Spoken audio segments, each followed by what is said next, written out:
Selamat datang di channel kami. Jangan lupa like dan subscribe channel di bawah ini.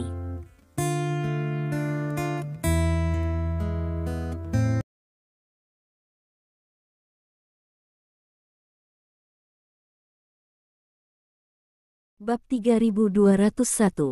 Bos, saya telah meminta orang untuk mengeluarkan uang untuk menghapus pencarian panas yang relevan, dan pada saat yang sama, saya juga menyapa banyak media resmi, dan mereka juga setuju untuk menghapus laporan tersebut terlebih dahulu. Jangan khawatir, itu pasti tidak akan mempengaruhi pernikahanmu. Tanda seru petik 2. Melihat Stephen mengerutkan kening, Wang Hai berkata dengan tergesa-gesa. Jika memungkinkan, cari seseorang untuk menghubungi Zhuang Mo dan katakan padanya untuk tutup mulut, kata Stephen. Bobot penatua Zhuang dalam masyarakat sangat penting. Jika kekuatan digunakan dengan gegabah, itu dapat menyebabkan pengaruh yang sangat buruk, kata Wang Hai dengan suara rendah. Apa yang kamu pikirkan? Tidak peduli seberapa bajingan aku tidak akan menggunakan kekerasan terhadap seorang lelaki tua berusia 90-an. Ketika aku mengatakan tutup mulut, aku ingin kamu menemukan cara untuk membungkamnya.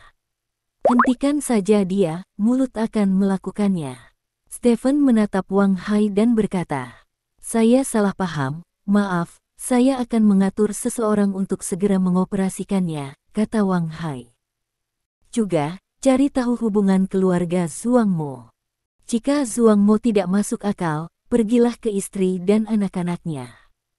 Jika istri dan anak-anaknya tidak masuk akal, pergilah ke unit kerja istri dan anak-anaknya, mengerti? Stephen bertanya. Iya. Wang Hai mengangguk, lalu berbalik dan berjalan keluar dari kantor Stephen. Stephen memegang ponselnya dan melihat apa yang dikatakan Zhuang Mo kepada media di ponselnya, dengan sedikit kemarahan di alisnya. Lagi pula, ada kurang dari 3 hari tersisa sebelum pernikahan besarnya. Pada saat ini, orang yang begitu kuat tiba-tiba melompat keluar untuk mencegahnya menikahi Yao Jing dan Gu Feiyan pada saat yang sama, yang memang cukup membuatnya jijik. Saat ini, ponsel Stephen berdering. Stephen mengangkat telepon dan melihatnya, lalu mengangkat telepon. Hai Sekretaris Wang, kata Stephen sambil tersenyum. Nasib, pemimpin memintaku untuk mengirimimu pesan. Mempertimbangkan reputasimu di dunia, dan demi situasi keseluruhan, apakah mungkin mempertimbangkan untuk membatalkan pernikahan? Meskipun kamu memanfaatkan celah hukum, kamu tidak bisa menahannya. Sekarang Tuan Zhuang Mo telah melangkah maju untuk menuduh Anda, pasti akan menarik lebih banyak informan untuk menuduh Anda, dan saya khawatir seluruh masalah ini akan sulit diakhiri. Masalahnya adalah semua negara sekarang mengkritik Anda. Tujuan dari kemasan Anda adalah untuk menjadikan Anda idola nasional tanpa cacat. Jika masalah ini terus bergejolak, kemungkinan besar akan mempengaruhi efek kemasan Anda, kata Sekretaris Wang pada ujung telepon yang lain. Pernikahan tidak akan dibatalkan, kata Stephen. Hei, kamu benar-benar keras kepala, Stephen, kata Sekretaris Wang. Di Fujian Selatan, pernikahan adalah janji terpenting bagi seorang wanita. Kami lebih suka tidak memiliki surat nikah daripada mengadakan pernikahan. Pernikahan adalah keluarga sejati. Oleh karena itu, saya harus melanjutkan pernikahan ini. Tetapi Anda dapat mengatakannya pemimpin bahwa saya akan menangani masalah ini dengan benar, dan saya tidak akan meninggalkan siapapun dengan alasan untuk menyerang saya, apalagi digunakan untuk memicu konflik kelas. Kata Stephen. Oh. Sepertinya kamu punya cara yang baik untuk menghadapinya. Sekretaris Wang bertanya dengan rasa ingin tahu. Ya, bukan 100% tidak ada masalah, tapi setidaknya 99% tidak ada masalah. Stephen berkata dengan tegas. Kalau begitu, maka saya akan melaporkan kepada pemimpin seperti yang Anda katakan. Pada hari pernikahan Anda, pemimpin akan pergi ke sana dengan sikap rendah hati. Anda harus ingat untuk merahasiakannya, kata Sekretaris Wang. Mengerti. Stephen mengangguk berulang kali, lalu menutup telepon. Bahkan lelaki tua itu terkejut. Zhuang Mo ini tidak sederhana. Stephen menyipitkan matanya dan berkata pada dirinya sendiri. Sekretaris Wang ini adalah sekretaris Zhao Xijun. Zhao Xijun sudah berjanji bahwa dia akan datang ke pesta pernikahan, dan Tuan Zhao adalah yang pertama dalam daftar tamu pernikahan. Saat itu, Zhao Xijun tidak mengatakan bahwa dia akan membatalkan pernikahan setelah keluar untuk menyemprot dirinya sendiri. Zhao Xijun sebenarnya meminta sekretarisnya menelepon untuk menyarankan agar dia membatalkan pernikahan, yang cukup untuk menunjukkan beratnya semprotan Zhuang Mo. Namun meski begitu, Stephen sama sekali tidak khawatir, karena dia sudah memiliki cara yang tepat untuk menghadapinya. Waktu datang ke malam dalam sekejap mata. Stephen mendapat kabar buruk dari Wang Haina. Zhuang Mo menolak untuk tutup mulut, dan pada pukul 8 malam ini, dia memfitnah Stephen lagi di media. Di suatu negara, ketika kelas istimewa dapat secara tidak hati-hati mengesampingkan hukum, maka negara tersebut tidak jauh dari kepunahan. Meskipun seseorang di desa saya telah pensiun, dia sama sekali tidak ingin melihat situasi seperti itu di negara kita, jadi saya ingin mengungkapkan posisi saya atas nama sekolah Tianling. Jika Tuan Stephen bersikeras menginjak-injak hukum negara kita, maka hari dia menikah akan menjadi hari ketika sekolah Tianling saya akan melawannya. Pertarungan kelas istimewa sampai akhir. Zhuang Mo mengeluarkan ultimatum kepada Stephen di media, dan di balik ultimatumnya ada banyak tanda tangan. Pada dasarnya semuanya adalah intelektual senior terkenal di Longguo. Melihat kata-kata ini, 7 lubang Stephen penuh asap. Dia bertanya pada dirinya sendiri bahwa dia tidak pernah melakukan kontak dengan lelaki tua ini, tetapi dia sebenarnya menyatakan perang terhadapnya atas nama sekolah Tianling, yang paling tidak membawanya, orang kuat di dunia, serius ah. Stephen duduk di ruang tamunya dan bermeditasi di atas air. Bab 3202. Ada beberapa orang yang berdiri di hadapannya, termasuk Dong Jian, Wang Hai, Lin Wei, Lin Kairong dan sebagainya. Patriark, bajingan macam apa Zhuang Mo ini? Dia berani berbicara denganmu seperti itu, dan bagaimana dengan sekolah Tianling? Selama kamu memberiku perintah, aku akan segera menemukan seseorang untuk membunuh anjing tua Zhuang Mo dan sekolah Tianling, kata Lin Wei bersemangat. Sekolah Tianling adalah kelompok intelektual yang seluruhnya terdiri dari intelektual tingkat tinggi, dan anggotanya adalah seluruh elit kerajaan naga. Sejauh yang saya tahu, para hakim Mahkamah Agung dan pemimpin tertinggi Dewan Legislatif adalah semua dari sekolah Tianling. Bergabung dengan sekolah Tianling sama saja dengan memusuhi para intelektual di seluruh kerajaan naga, belum lagi hal-hal lain, air liur mereka saja sudah cukup untuk menenggelamkan siapapun, kata Dong Jian tanpa ekspresi. Saya juga pernah mendengar tentang sekolah Tianling. Tampaknya sekolah ini telah menghasilkan banyak tokoh yang kuat, tetapi mereka semua berasal dari kalangan sastrawan, kata Wang Hai. Apakah Patriark menyinggung orang-orang ini? Mengapa orang-orang ini melompat keluar dan menggigitmu saat ini? Lin Kairong bertanya dengan curiga. Bagaimana saya bisa menyinggung orang-orang ini? Saya tidak ada hubungannya dengan mereka. Stephen menggelengkan kepalanya. Maka ini aneh. Karena tidak ada persimpangan, mengapa orang-orang ini mengambil risiko besar untuk menuduhmu? Begitu kamu marah, mereka pasti tidak punya buah untuk dimakan, kata Lin Kairong dengan ragu. Beberapa orang yang hadir saling memandang dengan cemas, meskipun mereka semua adalah orang pintar, mereka masih bingung dengan Zhuang Mo dan orang-orang dari sekolah Tianling saat ini. Saat ini, telepon Stephen berdering. Bi Feiyun yang menelepon. Stephen sedikit terkejut bahwa Bi Feiyun masih akan meneleponnya saat ini, tetapi dia segera mengangkat telepon. Old Bi, instruksi apa? Stephen bertanya sambil tersenyum. Stephen, kamu seharusnya tahu segalanya tentang Zhuang Mo, kan? Bi Feiyun bertanya. Yah, aku tahu itu sebelumnya, kata Stephen. Apakah kamu bertanya-tanya mengapa kamu tidak ada hubungannya dengan dia? Tetapi dia tiba-tiba menembakmu pada saat ini, tanya Bi Feiyun. Benar-benar aneh, Apakah Anda tahu alasannya, Tuan Bi? Stephen bertanya dengan rasa ingin tahu. Aku mungkin tahu satu atau dua hal, kata Bilao. Benarkah? Katakan padaku, Stephen berkata dengan bersemangat. Bahkan, menurut saya alasan paling mendasar terletak pada perselisihan sipil dan militer, kata Bi. Pertempuran antara sipil dan militer. Apa maksudmu? Stephen bertanya dengan curiga. Perselisihan sipil dan militer di Kerajaan Naga memiliki sejarah panjang. Untuk waktu yang lama, bahkan dapat ditelusuri kembali ke masa dinasti feodal. Dinasti feodal pada waktu itu sering dibagi menjadi kelompok pejabat sipil dan kelompok perwira militer, namun perjuangan antara sastrawan dan pejuang telah terjadi.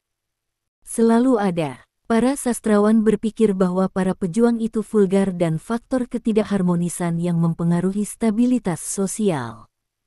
Mereka menganjurkan pembatasan ketat penggunaan kekuatan oleh para pejuang. Lihat ke bawah, ada perjuangan sesekali, situasi ini berlangsung hingga beberapa dekade yang lalu, dan secara tidak langsung memberi kelahiran klan naga. Bi Feiyun berkata, secara tidak langsung melahirkan klan naga. Stephen sangat terkejut ketika mendengar ini. Untuk membentuk organisasi yang bisa melawan prajurit. Para prajurit melakukan organisasi terbatas, dan kemudian mengemukakan gagasan klan naga setelah banyak diskusi, dan akhirnya mendirikan klan naga. Bi Feiyun menjelaskan. Begitu, Stephen tiba-tiba menyadari. Sebenarnya, pengaturan tingkat tinggi dari klan naga sebelum kamu benar-benar mewakili perselisihan sipil dan militer. Seharusnya tidak sulit untuk melihat ini, kan? 5 tetua asli dan 4 raja naga. Bi Feiyun berkata, ya, tidak sulit untuk melihatnya. Stephen mengangguk dan berkata, kamu telah berpartisipasi dalam pekerjaan klan naga tingkat tinggi, jadi kamu harus memahami bahwa status 5 tetua jelas lebih tinggi daripada 4 raja naga, dan ini juga mewakili situasi di mana atasan lebih unggul dan seni bela diri lebih rendah, kata Bi Feiyun. Ya, itu benar. Stephen mengangguk lagi. Kemudian, klan naga memiliki masalah satu demi satu. Anda mematahkan pola 5 tetua dan 4 raja naga, dan akhirnya menjadi kekuatan terpusat. Satu orang bertanggung jawab atas klan naga, tapi ini seseorang adalah seorang prajurit. Setelah itu, situasi di mana budaya tinggi dan seni bela diri rendah benar-benar hancur. Klan naga telah menjadi klan naga prajurit, dan sistem literati hampir tidak memiliki hak untuk berbicara dengan klan naga. Bi Feiyun berkata, petik 2. Lalu, Stephen bertanya, jika hanya karena budaya internal klan naga tinggi dan seni bela diri rendah, tidak apa-apa, tetapi ada karakter seperti Anda dalam sistem prajurit. Anda mewakili prajurit kerajaan naga dan berdiri di puncak dunia. Pusat perhatian Anda dibayangi oleh Anda sendiri. Semua prajurit yang sukses dalam sejarah kerajaan naga, Anda telah menjadi idola seluruh orang, dan Anda telah menjadikan seni bela diri sebagai arus utama saat ini. Bagaimana sistem literati duduk dan melihat Anda tanpa beban dalam keadaan seperti itu? Mereka berhasil menangkapmu, jadi apa? Maukah kamu melepaskan kesempatan seperti itu untuk meremehkanmu? Selama kamu dikalahkan sebagai dewa perang, maka kebangkitan sastrawan mungkin terjadi. Dan ini adalah fundamental alasan mengapa Zhuang Mo tiba-tiba berdiri. Bi Feiyun berkata dengan bersemangat. Bab 3203. Stephen tidak pernah menyangka bahwa dia akan terlibat dalam perselisihan sipil dan militer yang berlangsung selama ratusan ribu tahun. Meskipun dia sekarang adalah orang yang paling berkuasa di dunia, dia belum pernah mendengar apa yang disebut perselisihan sipil dan militer dari siapapun, tetapi setelah memikirkannya dengan hati-hati, perselisihan sipil dan militer bukannya tanpa petunjuk, seperti yang dikatakan Bi Feiyun. Pola 5 tetua paling awal dan 4 raja naga dari klan naga kurang lebih dapat melihat petunjuk dari beberapa perselisihan sipil dan militer, tetapi pada saat itu saya tidak menggali jauh ke dalam cerita di dalamnya, jadi tentu saja saya tidak dapat memahaminya, yang disebut sebelumnya sengketa sipil dan militer. Sekarang mendengar apa yang dikatakan Bi Feiyun, Stephen sudah tahu alasan mengapa Zhuang Mo tiba-tiba melompat keluar. Jelas, Zhuang Mo diluncurkan oleh kelompok sastrawan di belakangnya untuk mengincarnya. Dia menggunakan fakta bahwa dia menikahi dua wanita pada saat yang sama untuk menyerang dirinya sendiri, dan mengangkat masalah kecil langsung ke situasi antagonisme kelas, dan kelompok sastrawan di belakangnya diam-diam mengobarkan api, dan tiba-tiba dia jatuh ke dalam posisi yang relatif pasif. Posisi. Situasi. Apakah kamu tahu Zhuang Mo? Stephen bertanya. Tentu saja kita mengenal satu sama lain. Bertahun-tahun yang lalu, ketika dia dan aku masih muda, kami melakukan pertempuran sipil dan militer di perbatasan Kerajaan Naga. Dia adalah lawan lamaku, kata Bi Feiyun. Kalian berdua terlibat dalam perselisihan sipil dan militer. Bagaimana Anda melanjutkannya? Stephen bertanya dengan heran. Pertarungan antara saya dan dia terletak pada dakwah dan pembelajaran. Kami mengajar siswa di bidang yang kami kuasai. Sebagian besar siswa saya telah menjadi master seni bela diri dan master seni bela diri terkenal, sementara siswanya menjadi lebih intelektual dan cendekiawan. Kita berdua setelah lebih dari 10 tahun bertempur, pada akhirnya aku memenangkan gelar Kaisar Master, dan jika dia yang menang saat itu, maka Kaisar Master akan jatuh di kepalanya, Bi kata Feiyun dengan emosi. Jadi kamu masih memiliki hubungan seperti itu dengannya. Bagaimana dengan Mao Yi? Seru Stephen. Mao Yi tidak bisa naik ke atas panggung. Meskipun Zhuang Mo kalah dariku dalam kompetisi untuk guru kaisar, dia tidak menjadi dekaden karenanya. Meskipun dia dalam keadaan setengah pensiun, dia masih bersemangat mengembangkan murid. Sama sekali tidak berlebihan, kali ini dia tiba-tiba menyerangmu, memikirkannya, dia melihat bahwa seni bela diri terlalu makmur sekarang, dan dia tidak ingin dunia menghormati seni bela diri, jadi dia memanfaatkanmu untuk menikahi seorang istri untuk menyerangmu. Kata Bi Feiyun. Apakah ada cara untuk menghadapinya? Stephen bertanya. Kali ini titik masuknya sangat akurat, dan dia mengangkat masalah yang sangat umum ke tingkat konflik kelas. Mungkin sulit untuk menghadapinya, kecuali jika Anda melepaskan pernikahan ini, kata Bi Feiyun. Aku tidak akan menyerah, kata Stephen. Dalam hal ini, akan sulit untuk menangani masalah ini.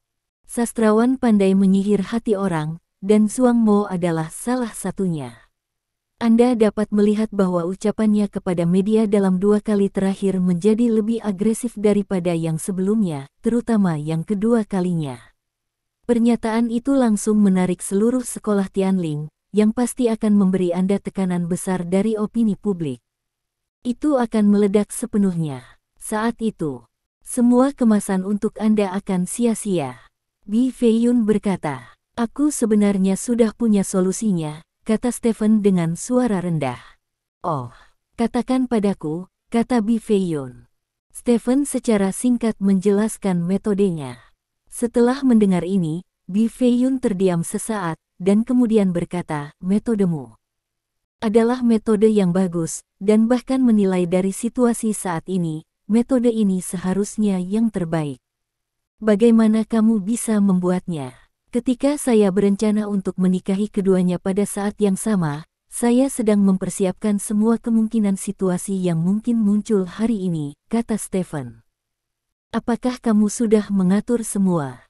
Bi Feiyun bertanya. Yah, semuanya sudah diatur, dan kamu akan tahu kapan kamu datang, kata Stephen. Kalau begitu aku akan menunggu dan melihat, hahaha, aku benar-benar ingin melihat seperti apa lelaki tua Zhuang Mo itu.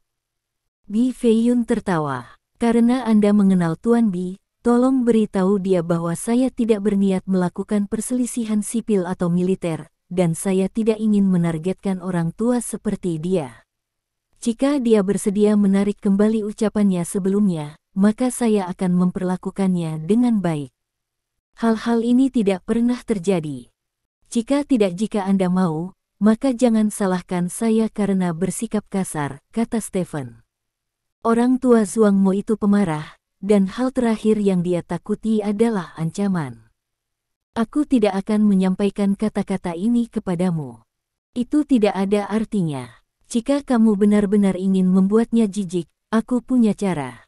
Bi Feiyun berkata. Metode apa? Stephen bertanya dengan rasa ingin tahu. Bab 3204. Kirimi dia undangan, kata Bi Feiyun. Stephen membeku sesaat, lalu tertawa terbahak-bahak. Hahaha, Tuan Bi, gerakanmu benar-benar menjijikkan, hahaha. Stephen tertawa. Dengan temperamen Zhuang Mo, dia pasti akan datang ke tempat kejadian secara langsung. Ketika saatnya tiba, biarkan dia melihat tindakan balasanmu, yang pasti akan membuat 7 lubangnya berasap karena amarah. Tapi ketahuilah takdir, aku masih harus memberitahumu sesuatu terlebih dahulu. Meskipun Zhuang Mo menyerang Anda, dia bukan orang jahat. Dia berada di sisi berlawanan dari Anda dan saya karena posisinya yang berbeda. Jadi, Anda bisa marah padanya ketika saatnya tiba, dan ingat tidak sopan meskipun Zhuang Mo telah pensiun, dia masih dapat dianggap sebagai sosok perwakilan dari kelompok sastrawan, dan jika Anda tidak menghormatinya, Anda tidak menghormati semua sastrawan. Bi Feiyun memperingatkan dengan serius. Saya mengerti. Saya akan memberinya undangan secara langsung nanti, jadi ini kesepakatan yang bagus untuknya, bukan? Stephen tertawa. Kirim sendiri. Haha, bukan tidak mungkin. Universitas Selatan tempatnya mengajar bersebelahan dengan Provinsi Jinmin, kata Bi Feiyun. Baiklah, apakah Tuan Bi punya instruksi? Stephen bertanya. Tidak, ayo lakukan ini dulu.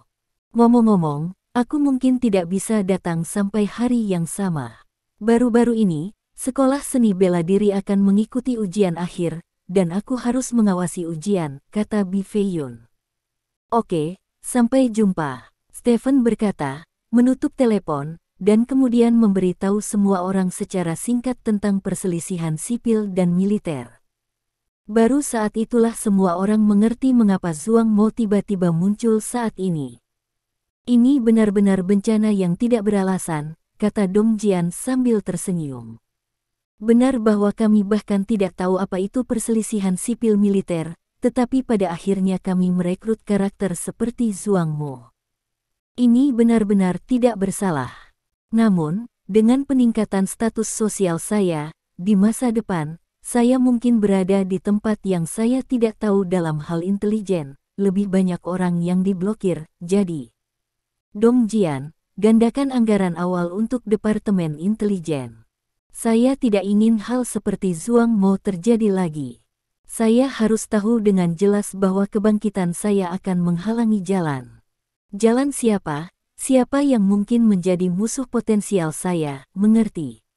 Stephen berkata kepada Dong Jian. Mengerti, Kairong, pergi dan siapkan undangan untuk Zhuang Mo. Undangan ini pasti berbeda dengan undangan orang lain. Semua undangan terbuat dari emas murni.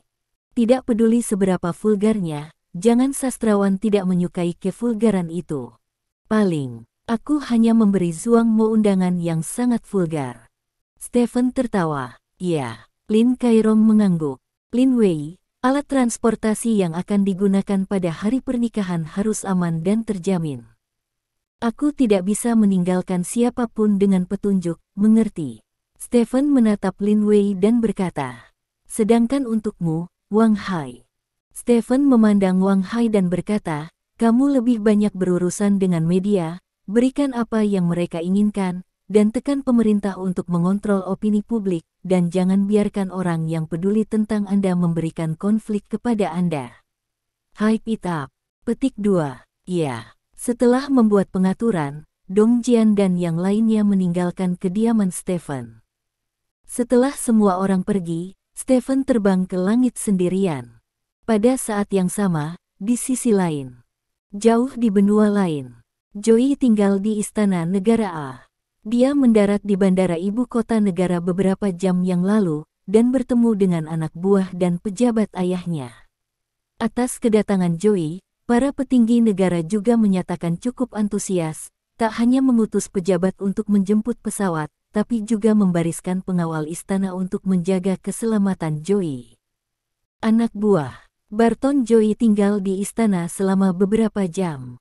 Selama ini, dia berkali-kali menyatakan kepada pejabat negara bahwa dia ingin bertemu Barbaro, tetapi mereka semua ditolak.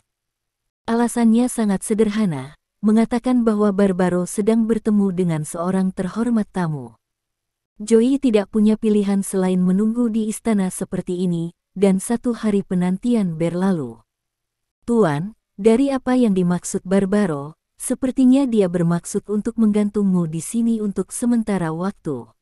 Baptiste, Direktur Urusan Negara Bagian A di bawah Paten, mengerutkan kening dan berkata, "Bagaimana bisnis kita sekarang?" tanya Joey. "Orang-orang pejabat telah mengambil alih bisnis kami secara menyeluruh, dan semua penanggung jawab utama telah diambil oleh pejabat tersebut. Selain itu, buku besar dan rekening bank kami juga telah dibekukan oleh pejabat tersebut," kata Baptiste. "Benarkah Barbaro tidak punya ide untuk bernegosiasi dengan kita?" Joey bertanya dengan cemberut. "Jika dia benar-benar tidak berniat untuk bernegosiasi sama sekali, maka dia tidak akan membiarkanmu datang ke sini. Dia seharusnya memiliki ide untuk bernegosiasi, tetapi dia sepertinya sedang menunggu sesuatu," kata Baptiste. "Tunggu apa lagi? Tunggu apa lagi?" Joey menunjukkan ekspresi bingung. Saat itu, para pejabat istana mendorong pintu kamar Joey hingga terbuka.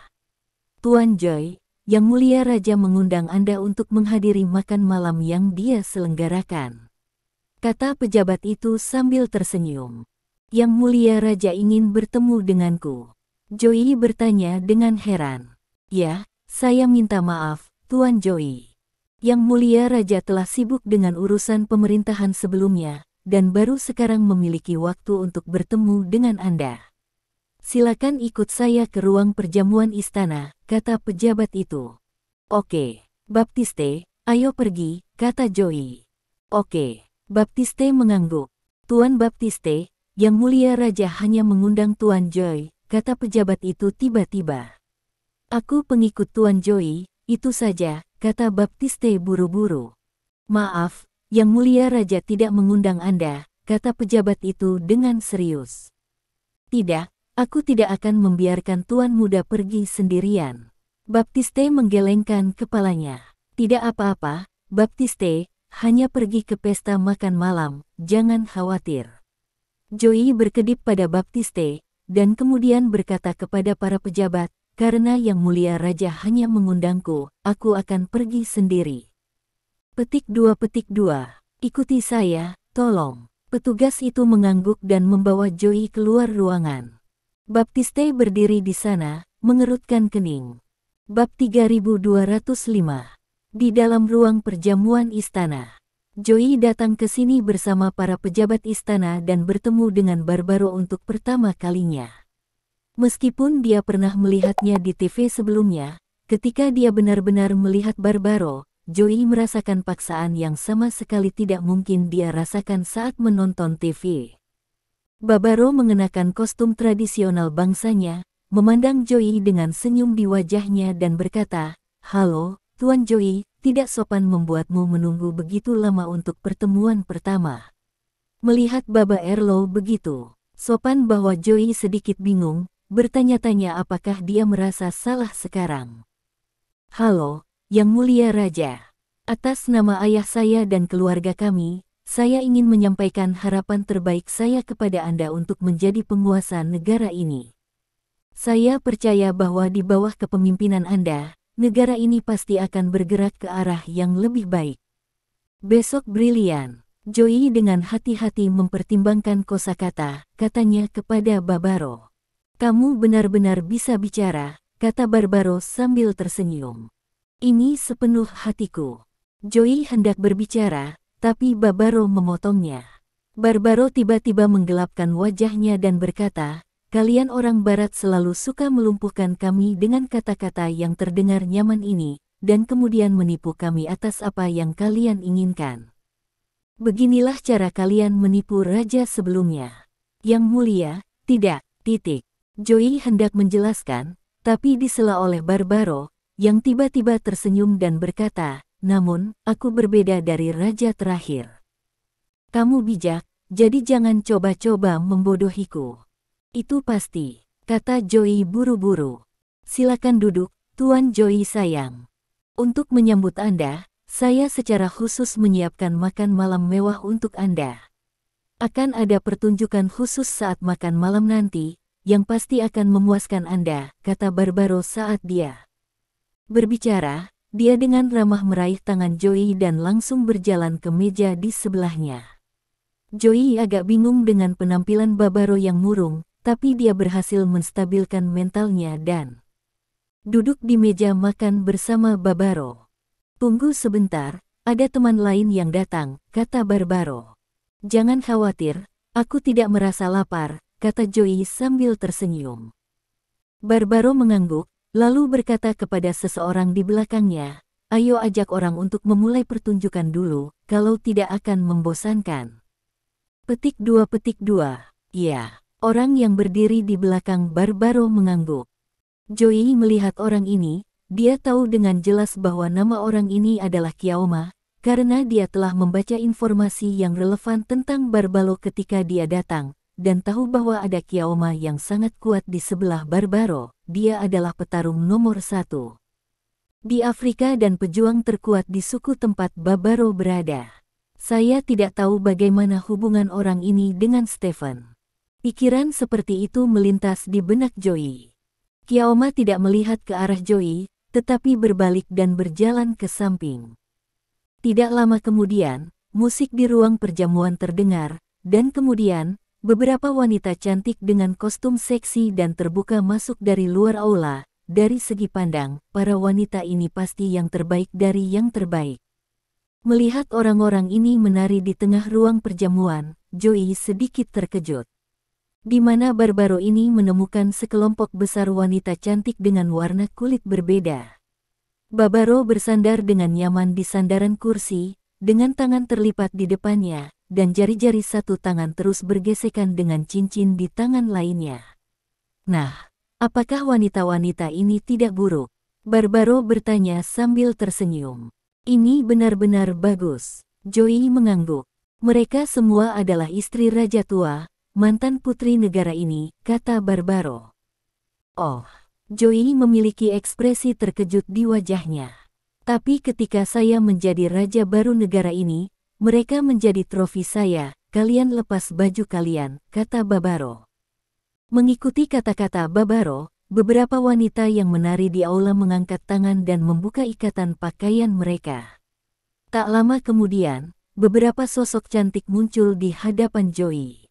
Meskipun Joey telah melihat dan tidur dengan banyak wanita cantik, dia tidak bisa menahan diri untuk tidak menundukkan kepalanya ketika melihat pemandangan seperti itu. Lagi pula, para wanita ini pernah menjadi istri orang lain, para putri negeri ini. Jangan menundukkan kepala, lihat, kata Barbaro bersemangat. Aku tidak tertarik dengan hal-hal ini, yang mulia raja. Joey menggelengkan kepalanya.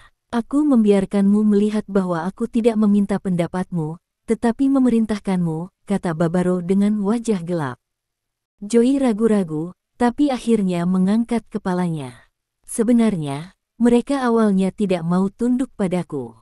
Mereka merasa bahwa mereka tidak takut mati, dan aku tidak berani melakukan apapun pada mereka. Apakah kamu tahu bagaimana aku membuat mereka tunduk nanti? Barbaro bertanya. Aku tidak tahu. Joey menggelengkan kepalanya. Saya memotong leher beberapa orang dengan tangan saya sendiri, dan kemudian sisanya menyerah kepada saya. Bagi saya, siapapun yang menentang saya akan memotong lehernya dengan tangan saya sendiri. Barbaro menyeringai tertawa. Wajah Joey sedikit membeku, dan dia sudah menyadari bahwa kata-kata Barbaro ditujukan untuk dirinya sendiri. Keindahan telanjang itu masih menari, Barbaro terpesona menonton, tetapi bagi Joey, setiap saat adalah siksaan. Bab 3206. Akhirnya, Barbaro bertepuk tangan dan memberi isyarat kepada para wanita untuk berhenti menari. Beberapa wanita menghentikan gerakan mereka, tetapi mereka tidak mundur. Pilih satu, kata Barbaro kepada Joey. Hah, Joey tercengang. Untuk tamu yang datang dari jauh, kami tidak pernah pelit. Pilih seorang wanita, dan wanita ini akan menjadi milikmu, kata Barbaro. Tidak perlu, Yang Mulia, saya datang ke sini kali ini terutama untuk berbicara dengan Anda, Yang Mulia, tanpa seorang wanita. Joey menggelengkan kepalanya. Aku sudah mengatakannya sebelumnya, aku tidak meminta pendapatmu, tapi menyuruhmu. Wajah Barbaro menjadi gelap lagi. Yang Mulia, benar-benar tidak perlu. Joey bersikeras pada prinsipnya kali ini. Dia memandang Barbaro dengan wajah serius dan berkata, secara pribadi, saya tidak tertarik pada wanita ini. Jika saya secara acak memilih satu untuk mengikuti saya pikir itu adalah Anda membuang-buang waktu saya. Barbaro mengerutkan kening pada Joey, dan kemudian tertawa terbahak-bahak beberapa detik kemudian. Oke, karena kamu tidak mau memilih, maka aku akan memilih untukmu, kata Barbaro, melirik wanita di tengah ruang perjamuan, dengan santai memilih wanita yang terlihat paling muda dan berkata, itu dia, aku akan memberikannya padamu. Petik 2. Tidak perlu, Yang Mulia Raja. Joey menolak dengan tegas. Tidak perlu, tidak apa-apa, ayo seret ke bawah untuk memberi makan singa, Barbaro melambaikan tangannya. Beberapa bawahan segera berjalan menuju wanita itu, menangkapnya dan berjalan keluar dari ruang perjamuan. Tunggu sebentar, Yang Mulia Raja. Joey berteriak dengan tergesa-gesa. Ada apa? Tanya Barbaro. Aku hanya tidak membutuhkan dia untuk menemaniku, tidak perlu memberinya makan singa, kata Joey. Jika kamu tidak membutuhkannya, itu membuktikan bahwa dia tidak berguna. Hidup di dunia ini adalah pemborosan makanan. Lebih baik mengubah dirimu menjadi makanan, yang bisa dianggap sebagai kontribusi bagi dunia. Bawalah bersamamu, kata Barbaro dengan ekspresi kosong. Berkata dengan ekspresi. Beberapa pria terus menyeret wanita itu keluar, dan wanita itu berteriak ketakutan, memohon Joey untuk membawanya di bawah komandonya. Ekspresi kusut muncul di wajah Joey. Melihat wanita itu akan diseret keluar dari ruang perjamuan, Joey segera berteriak, berhenti, berhenti, aku menginginkannya. Berhenti. Petik 2. Mendengar kata-kata Joey, Barbaro berkata. Beberapa bawahan segera berhenti. Kamu, tamuku, kata Barbaro kepada wanita yang hampir dibawa memberi makan singa. Seolah-olah dia telah diampuni, wanita itu berlari ke sisi Joey. Terima kasih Pak, terima kasih, kata wanita itu kepada Joey dengan mata berkaca-kaca. Sama-sama, Joey menggelengkan kepalanya. Saat ini, dua orang tiba-tiba masuk dari luar ruang perjamuan, salah satunya mengenakan pakaian pejabat istana, yang lainnya mengenakan jas, dan pria berjas itu adalah pria kulit putih paruh baya. Melihat pihak lain muncul, Barbaro berdiri sambil tersenyum dan berkata, Tuan Evans. Anda akhirnya sampai. Petik 2.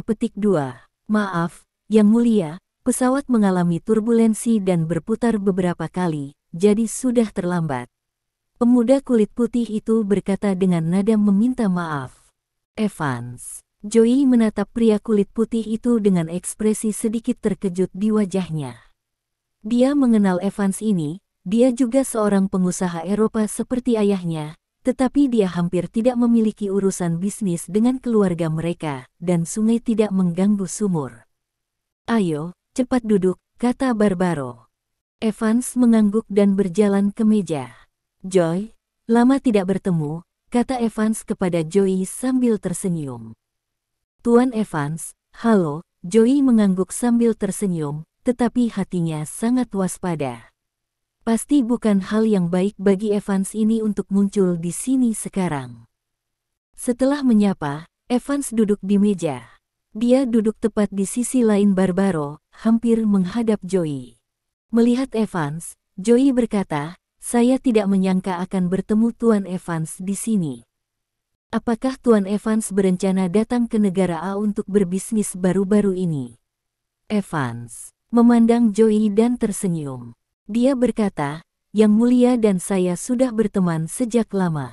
Kali ini, Yang Mulia Raja telah menjadi pemimpin negara ini.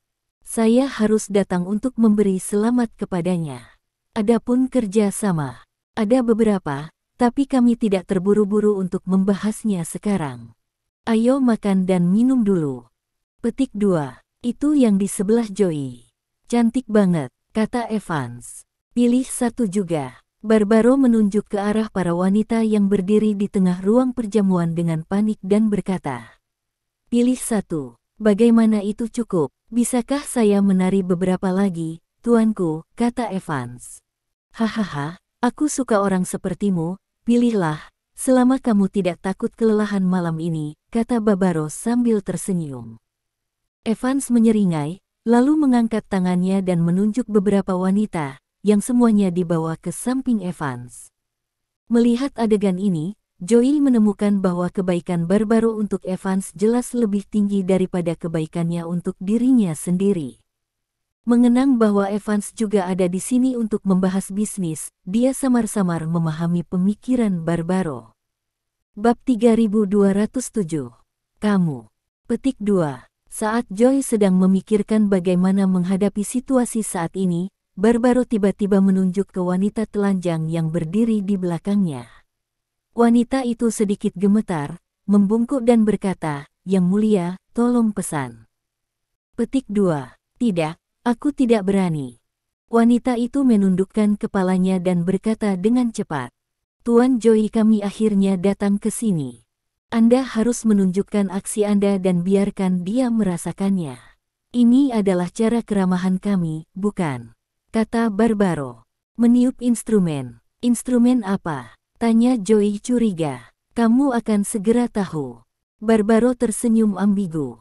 Kemudian, wanita yang berdiri di belakang Joey berjalan ke arah Joey dengan gugup. Melihat wanita cantik di depannya, Joey menelan ludah dan bertanya, "Apa yang kamu lakukan?"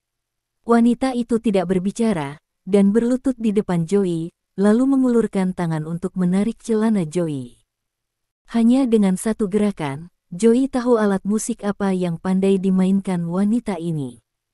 Tidak, Joey dengan cepat menekan tangan wanita itu. "Tuan Joey, tolong biarkan saya bermain untuk Anda, jika tidak, saya akan mati," kata wanita itu dengan suara bergetar. Joey memandang Barbaro dan berkata, "Yang mulia, ada begitu banyak orang di sini, benar-benar tidak cocok untuk memainkan alat musik. Saya bisa membiarkan dia bermain setelah dia kembali ke kamar bersama saya, perlakukan tamu kita dengan sangat hormat. Etiketnya adalah membiarkan dia menikmati, dan kenikmatan harus ada pada saat itu. Dia benar, jika kamu tidak membiarkannya bermain, maka aku hanya bisa membiarkannya mati." Barbaro menyeringai. "Joy, ini kebaikan yang mulia. Kamu tidak boleh menolak," Erwin di samping juga berkata. "Tidak, tidak mungkin seperti ini." Joey menggelengkan kepalanya. "Kalau begitu seret ke bawah dan beri makan singa," kata Barbaro kosong. Ketika dia mendengar tentang memberi makan singa, wanita itu terkejut, dia dengan cepat mendorong tangan Joey, lalu mengulurkan tangannya untuk menarik celana Joey. Joey tidak ingin seorang wanita memainkan alat musik di depan begitu banyak orang, dia ingin menghentikan wanita itu, tetapi ketika dia berpikir bahwa jika dia tidak membiarkan pihak lain bermain, pihak lain hanya akan terseret ke memberi makan singa, tangan Joey melembut. Setelah beberapa kali berjuang, celana Joey dirobek oleh wanita tersebut. "Jangan." Joey masih ingin melakukan perjuangan terakhir, tetapi wanita itu tidak sabar untuk bermain.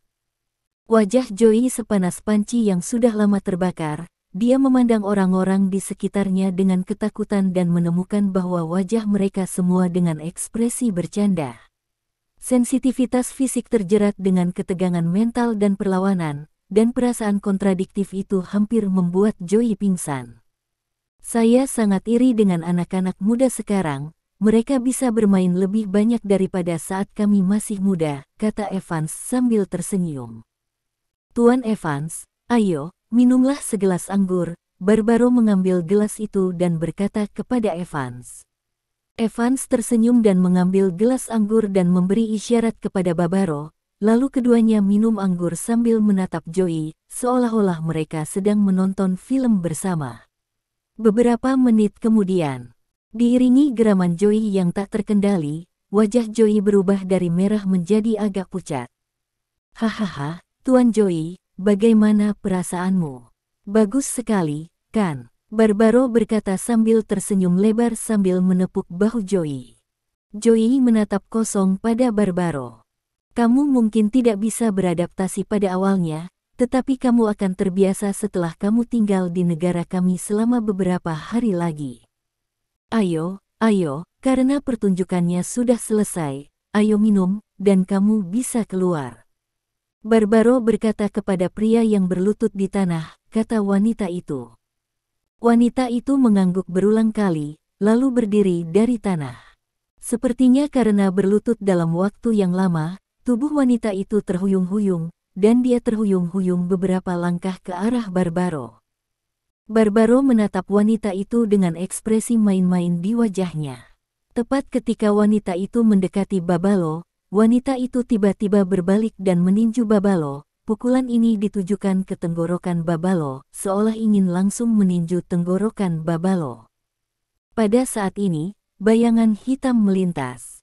Tubuh wanita itu terluka parah dalam sekejap, dan dia terbang terbalik, menabrak dinding tidak jauh dari sana. Kiaoma berdiri di samping Barbaro dengan ekspresi diam. Joey menatap dengan mata terbelalak, menyaksikan semua ini dengan takjub. Barbaro berdiri dari tempat duduknya sambil tersenyum, dan berkata sambil berjalan ke arah wanita itu, Heidi, aku sudah tahu bahwa kamu ingin mencari kesempatan untuk membunuhku, apakah kamu menyembunyikan belati di pakaian yang baru saja kamu kenakan? Petik 2 tanda tanya. Sekarang kamu tahu mengapa aku memintamu melepas pakaianmu. Wanita yang jatuh di tanah berjuang untuk menopang dirinya sendiri. Menatap Barbaro dengan niat membunuh dan berkata, Barbaro, kamu membunuhku suamiku, aku akan pergi untuk membunuhmu. Bab 3208.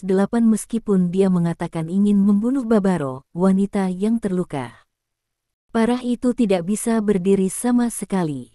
Barbaro berjalan ke arah lawan, berjongkok dan menjambak rambut lawan untuk sedikit mengangkat tubuh lawan. Tes, cinta antara suami dan istri sangat dalam, aku sangat tersentuh dengan tingkah lakumu, jadi aku memutuskan untuk mengirimmu sendiri di jalan. Kata Barbaro sambil mengeluarkan belati indah dari pinggangnya. Yang mulia Raja, Joey hendak mengatakan sesuatu, tetapi Barbaro memelototinya dan berkata, kamu sebaiknya tidak berbicara saat ini. Joey merasakan niat membunuh Barbaro, jadi dia hanya bisa tutup mulut. Barbaro menekan belati ke leher wanita itu. Belati tajam itu langsung menembus kulit leher wanita itu. Barbaro menyeringai, dan mengusap tangannya sedikit demi sedikit. Darah menyembur dari leher wanita itu, langsung menodai tanah menjadi merah. Joey duduk di kursi, menyaksikan adegan ini dengan ngeri. Meskipun dia mendapat informasi yang baik, itu adalah pertama kalinya dia melihat seseorang dipenggal hidup-hidup di depannya. Babalo tidak mengasihani wanita cantik, dia memotong leher wanita itu seperti membunuh ayam, lalu membiarkan darahnya menyembur keluar, gerakannya bersih dan rapi, tanpa ragu-ragu. Beberapa menit kemudian, Barbaro memelintir kepala si cantik di tangannya, dan berkata kepada Joey sambil tersenyum, lihat mulut ini, kurasa kamu berbau seperti kamu di dalam, haha. Aduh, Joey tidak tahan lagi, langsung diretur. Anak muda masih belum melihat dunia, kata Evans menghina. Lebih baik biarkan ayahmu datang, setidaknya dia tidak akan bersikap begitu buruk. Barbaro menggelengkan kepalanya, lalu melemparkan kepala di tangannya ke samping mayat, berbalik dan berjalan kembali ke meja makan. Staf istana dengan cepat memindahkan mayat itu dan mulai membersihkan tanah. Barbaro berjalan ke sisi Joey, menepuk pundak Joey dengan tangannya yang berlumuran darah dan berkata, siapapun yang menentangku, aku akan mengirim mereka untuk melihat Tuhan, dan siapapun yang menentangku untuk pebisnis, aku akan membuatnya bahagia. Setelah berbicara, Barbaro duduk kembali di kursinya, lalu mengambil handuk dari bawahannya dan menyeka tangannya, menyeka semua darah di tangannya. Saat ini Joey sudah kehilangan posisinya. Pertama dia memainkan alat musik di depan umum, dan kemudian ketika dia masih shock, dia melihat kepala wanita yang memainkan alat musik. Untuknya dipotong. Pria mampu membelinya. Wajahnya pucat dan berkeringat deras, dia hanya ingin meninggalkan negara ini secepat mungkin dan kembali ke ayahnya. Saat ini, pesta makan malam resmi dimulai. Satu demi satu makanan lezat diletakkan di atas meja, dan anggur juga diisi. Tetapi pada saat ini, Joey tidak lagi berpikir untuk makan dan minum, dia hanya berharap makan malam akan berakhir secepat mungkin dan dia dapat meninggalkan ruang perjamuan secepat mungkin. Di sisi lain, Evans, pria yang seumuran dengan Barton ini tampil jauh lebih baik daripada Joey. Dia dan Barbaro sedang minum di meja makan dan mengobrol tentang berbagai topik. Keduanya tampak seperti teman lama. Adegan dari reuni. Lebih dari 1 jam berlalu dalam sekejap mata. Baik Barbaro maupun Evans minum banyak anggur, sedangkan Joey hanya minum sedikit, dan untuk makanan, dia tidak makan sama sekali. Barbaro juga tahu bahwa Joey sedang tidak ingin makan dan minum, jadi dia tidak makan yang lebih enak dari Joey dari awal sampai akhir, yang membuat Joey merasa jauh lebih baik. Oke, perjamuan kita hampir selesai hari ini, aku sangat senang makan dan minum bersamamu, kata Barbaro sambil tersenyum. Terima kasih, Yang Mulia, atas keramahan Anda. Evans tertawa. Terima kasih, Yang Mulia Raja.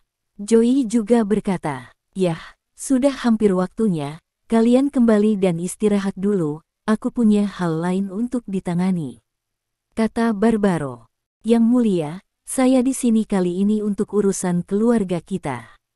Melihat bahwa dia akan kembali tanpa hasil hari ini, Joey berkata dengan cepat. Apa bisnis keluargamu? Di negara ini, semua bisnis adalah milikku, kata Barbaro dengan wajah gelap. Itu benar, tapi Joey ingin mengatakan sesuatu, tapi Barbaro menggelengkan kepalanya dan berkata, aku tahu tujuanmu dan Evans datang ke negara kita. Aku akan makan malam bersamamu hari ini. Aku sangat senang, jadi saya akan mengatakan yang sebenarnya. Anda adalah pengusaha dan Anda harus dapat memahami bahwa dengan siapa Anda berbisnis bergantung pada siapa yang memberi Anda lebih banyak keuntungan. Yang Mulia, bisnis-bisnis itu selalu dilakukan oleh negara Anda bersama keluarga kami, kata Joey bersemangat. Barbaro tidak berbicara, hanya menatap Joey dengan mata dingin, dan Joey menutup mulutnya dengan panik. Awalnya, Joey tidak akan begitu takut pada Barbaro, tetapi apa yang terjadi di pesta makan malam telah meninggalkannya dengan bayangan psikologis yang sangat besar pada Barbaro. Bayangan psikologis seperti itu membuatnya tidak dapat menghadapi Barbaro dengan tenang sama sekali. Melihat pemandangan ini, Barbaro tersenyum diam-diam di dalam hatinya, tetapi terus berkata, negara ini adalah kue besar, dan saya memiliki keputusan akhir tentang bagaimana membaginya. Hal-hal di masa lalu sudah berlalu, dan mereka berbeda dari sekarang. Kalian berdua kembali dan pikirkan manfaat apa yang bisa kalian berikan padaku, lalu datang untuk berbicara denganku setelah memikirkannya, jadi mari kita lakukan ini dulu. Petik 2. Bab 3209. Joey kembali ke kediamannya. Kulitnya tidak bagus, bahkan bisa dibilang sulit. Dia bukan pemuda yang cuek dengan dunia, bahkan pikirannya jauh lebih dewasa dari teman sebayanya. Jadi dia tahu dengan jelas bahwa alasan Barbaro membuat adegan ini hanya satu tujuan, yaitu untuk mempengaruhi mentalitasnya dalam untuk mengambil inisiatif dalam negosiasi selanjutnya. Dan dia membiarkan Evans masuk ke dalam permainan, itu pasti untuk mendapatkan lebih banyak keuntungan. Hanya ketika Snipe dan kerang bersaing, nelayan bisa mendapat manfaat darinya. Tapi yang membuatnya paling tidak nyaman sekarang adalah meskipun dia sudah menebak apa yang dipikirkan Barbaro, tidak ada yang bisa dia lakukan. Mentalitasnya sangat terpengaruh. Baru saja Barbaro meminta seseorang untuk memainkan alat musik untuknya di depan umum, sampai Barbaro memotong kepala wanita itu dengan tangannya sendiri. Semua ini terus muncul di benak Joey seperti mimpi buruk, dan Joey membentuk rasa takut yang tak terkendali terhadap Barbaro. Haruskah saya membiarkan ayah saya berbicara dengannya? Gagasan seperti itu muncul di benak Joey, tetapi dia dengan cepat menolak gagasan itu. Tidak, tidak bisa seperti ini. Aku baru sebentar di sini. Jika aku perlu meminta bantuan ayah, bagaimana aku bisa membantunya? Aku bisa, Joey, jangan takut. Joey duduk di tempat tidur, dia terus menghipnotis dirinya sendiri dengan kata-kata. Di sisi lain, Longguo, kota Haixia. Stephen mendapat kartu undangan emas murni dari Lin Kairong. Kartu undangan ini bisa dibilang paling banyak menghabiskan uangnya. Kartu undangannya terbuat dari emas murni. Konon harganya emas saja sekitar setengah kati. Dihitung dengan harga emas saat ini, biaya materialnya adalah kartu undangan ini saja sudah mencapai 10. Berapa? Memegang kartu undangan ini, Stephen berkendara langsung ke kota Tianan di provinsi berikutnya. Kota Tianan dekat dengan provinsi Jinmin. Jika ada sesuatu di kota ini yang relatif terkenal di negara ini dan dapat dijual, tentu saja Universitas Selatan. Universitas Selatan dapat dikatakan sebagai universitas terbaik di bagian selatan Longguo, jauh lebih baik daripada Universitas Fudan, bahkan melampaui Universitas Tsinghua dan Universitas Peking pada saat-saat tertentu, menjadi universitas nomor 1 di Longguo, dan Universitas Selatan adalah yang paling banyak dibicarakan. Tentang apa yang membuatnya bahagia adalah bobotnya di dunia sastra Longguo. Banyak intelektual senior dari Universitas Selatan telah pergi ke luar negeri, termasuk penulis, sejarawan, filsuf, del. Di antara para intelektual senior ini, yang paling akrab adalah Zhuang Mo. Zhuang Mo adalah profesor tamu dari Departemen Sastra, Departemen Studi Cina, dan Departemen Filsafat Universitas Selatan. Satu orang adalah profesor dari 3 departemen sekaligus. Ini sangat jarang di universitas, dan ini cukup untuk menunjukkan status Zhuang Mo dalam sistem literati. Murid-murid yang diajarinya saat ini tersebar di seluruh negeri, sebagian besar disandera di lembaga pemerintah, dan sebagian sedang belajar. Dapat dikatakan bahwa jika Bi Feiyun tidak ada di sana, maka Zhuang Mo akan menjadi guru kaisar kerajaan naga yang memang layak. Selama dia memberi perintah, intelektual senior yang tak terhitung jumlahnya di seluruh negeri akan mengibarkan bendera mereka dan berteriak untuknya. Justru karena bobotnya, ketika dia berdiri untuk mengkritik Stephen, begitu banyak intelektual berdiri untuk mendukungnya. Jika tidak, dilihat dari situasi saat ini di mana seluruh dunia mengemas Stephen, hampir sedikit orang yang berani mengetahuinya takdir. Stephen sudah sepenuhnya memahami pikiran Zhuang Mo setelah panggilan telepon dengan Bi Feiyun kemarin. Dia berada di saat terpanas sekarang, dan dia adalah pemimpin sistem prajurit. Dia telah ditekan sampai ke bawah. Jika sistem literati bisa menangkapnya mengambil 2 istri dan menurunkannya, situasi perselisihan sipil dan militer akan benar-benar terbalik. Sederhananya, lelaki tua Zhuang Mo sekarang mengambil panasnya. Sekarang dia mengerti ini, dia secara alami akan berhenti bersikap sopan kepada lelaki tua ini. Stephen memiliki banyak pertempuran, seperti dengan Illuminati, dengan Bogut, dan dengan pohon kehidupan, jadi dia tidak keberatan membuka medan perang Zhuang Mo lainnya, dan menamparkan mereka yang ingin mengambil panasnya beberapa kali. Antusiasme masyarakat memang tidak mudah luntur. Bab 3210. Saat ini, mobil Stephen sudah diparkir di tempat parkir di luar Universitas Selatan. Stephen mengenakan kacamata hitam untuk dirinya sendiri, keluar dari mobil, dan berjalan menuju Universitas Selatan dengan tas tangan. Pintu masuk utama Southern University adalah 4 karakter Southern University. Keempat karakter ini ditulis dengan tulisan kursif, dan ada nama di pojok kanan bawah karakter tersebut. Zhuang Mo, benar-benar luar biasa, gumam Stephen, lalu berjalan langsung ke universitas.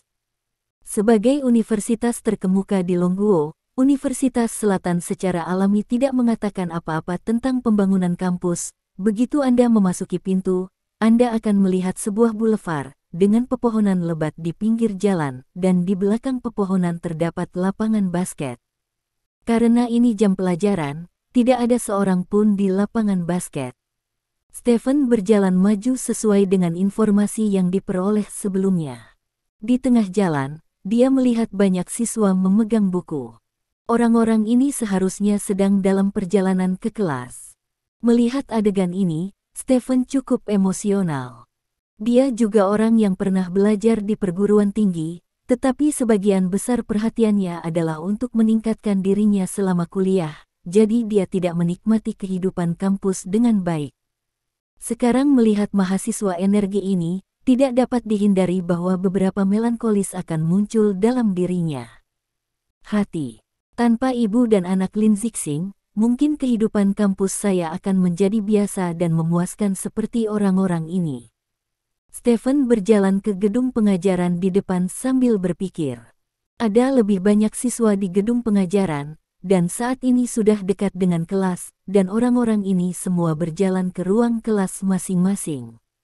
Stephen mengikuti gelombang mahasiswa ke ruang kuliah di lantai 3. Amphitheater No. 3. Seharusnya ada di sini. Stephen melihat ke nomor 3 di ruang kelas, lalu berjalan ke auditorium. Ini adalah kelas terbuka, dan sudah banyak orang duduk di ruang kuliah. Orang-orang ini pada dasarnya membaca dengan kepala tertunduk. Ketika Stephen masuk, hampir tidak ada yang memperhatikannya. Kadang-kadang, satu atau dua orang meliriknya dan menemukan bahwa itu adalah seorang pria yang mengenakan kacamata hitam. Orang yang tidak dikenalnya segera menundukkan kepalanya dan melanjutkan membaca. Stephen berjalan ke barisan belakang dan duduk, lalu mengangkat teleponnya dan melihatnya.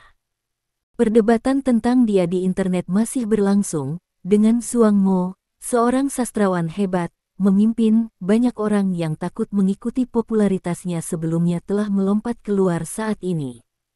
Orang-orang Longguo masih sangat pandai menggosok popularitas, apalagi dengan pria jangkung seperti Zhuang Mo. Meski langit runtuh, Zhuang Mo akan mendukungnya.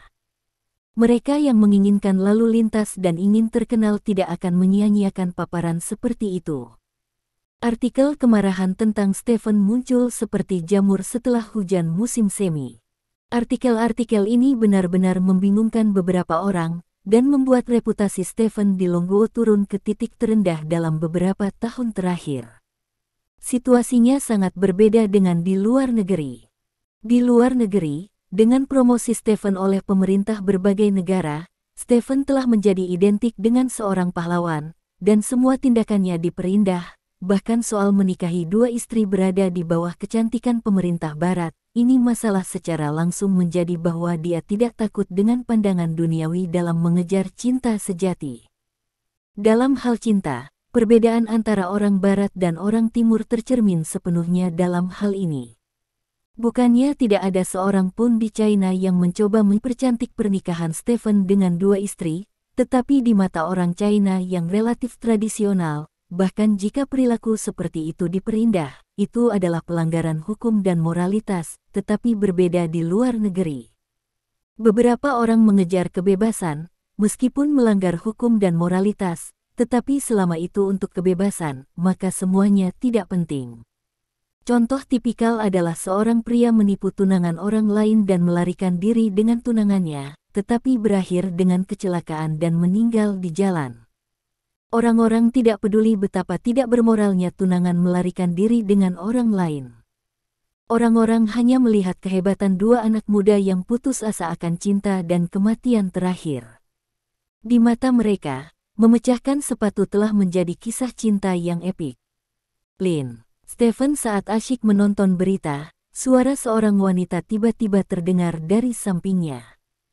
Teman sekelas ini, berikan aku ponselmu. Beraninya aku bermain dengan ponselku di kelasku. Petik 2. Stephen membeku sesaat ketika dia mendengar suara itu, lalu menoleh untuk melihat ke samping. Melihat ini, mata Stephen berbinar. Berdiri di sebelahnya adalah seorang wanita yang mengenakan congsam. Wanita itu berusia sekitar 27 atau 88 tahun. Dia tidak merah muda dan lembut, dengan suasana yang sedikit dewasa. Fitur wajah secara keseluruhan terlihat sangat lembut, tidak memukau, tetapi ada semacam kecantikan oriental. Pesona unik wanita membuat orang merasa sangat nyaman setelah membacanya. Ketika Stephen melihat orang ini, bayangan seorang wanita lebih dari 200 tahun yang lalu melintas di benak Stephen. Lin Huiyin. Benar, orang ini terlihat seperti Lin Huiyin, bahkan rambut pendek yang agak keriting persis sama dengan Lin Huiyin, tetapi wanita ini jauh lebih cantik dari Lin Huiyin, sama seperti Lin Huiyin yang menggunakan Meitu Siu-Siu. Teman sekelas ini, berikan aku ponselmu. Wanita itu mengerutkan kening dan mengulurkan tangannya ke Stephen. Mengapa? Stephen bertanya. Kenapa? Kelas saya melarang keras siapapun bermain dengan ponsel. Saya sudah mengatakan ini di awal kelas. Apakah kamu tidak tahu? Tanya wanita itu. Kelas dimulai. Bukankah kelas Profesor Zhuang hari ini? Stephen bertanya dengan curiga. Apakah ini pertama kalinya Anda menghadiri kelas besar Profesor Zhuang? Tanya wanita itu. Ya, pertama kali. Stephen mengangguk. Tidak heran Anda tidak tahu. Saya adalah asisten pengajar Profesor Zhuang. Kelas Profesor Zhuang dibagi menjadi dua bagian. Satu bagian bagi saya untuk mengajarkan beberapa hal sederhana, dan kemudian Profesor Zhuang akan terus mengajar secara mendalam. Tapi bahkan jika Anda baru pertama kali di sini, Anda juga harus mematuhi aturan kami. Berikan ponsel Anda kepada saya, kata wanita itu dengan wajah lurus. Ini pertama kalinya aku melakukan kejahatan. Beri aku kesempatan. Stephen menunjukkan senyum yang sedikit tersanjung. Aku akan mengembalikan teleponnya padamu setelah kelas. Sekarang, berikan aku teleponnya segera, kata wanita itu dengan tatapan yang tidak bisa ditawar. Baik, Stephen tidak ingin berdebat dengan wanita yang mirip Lin Huiyin ini, jadi dia menyerahkan ponselnya kepadanya. Saat ini, ponsel Stephen berdering. Wanita itu melirik ke layar ponsel, dan tertawa ketika melihat kata-kata di layar, dan berkata, kamu cukup pandai bermain, tetapi kamu benar-benar menyimpan nama pemimpin kita Zhao Xijun untuk seseorang. Perilakumu akan telah membunuhmu di zaman kuno. Apa? Mendengar kata-kata wanita itu, banyak orang tertawa. Banyak anak muda akan menyebutkan nama teman mereka di buku alamat untuk bersenang-senang, seperti anak laki-laki saya, seperti Jin Min dan Jay Chou. Jelas, ini pria berkacamata hitam itu memberikan nama panggilan seperti Zhao Xijun kepada salah satu temannya, yang banyak orang berani pikirkan atau tidak lakukan. Stephen menggaruk kepalanya dan berkata, temanku, namanya Zhao Xijun. Petik 2. Terima kasih. Sampai jumpa di bab selanjutnya.